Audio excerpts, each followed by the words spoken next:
uyga bozorlik ham tugabdi. Hozir men yana magazinga chiqib kelaman. Unda ketdik.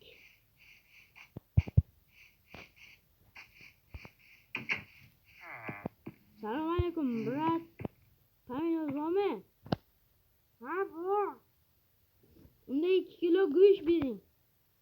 Ey, yo, what the fuck? Yuqoridan chiqib ket.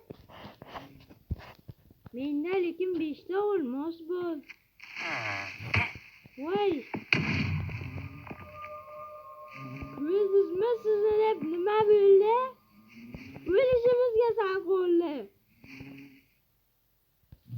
Arqadan kelar ekanda. Ana bu bizlarni cho'qilganligi. Shunday. Ha, birinchida faqat meni yuqori desak, taxlab berasan, chunki sen eshikni ochiq qoldirgan eding. Hop.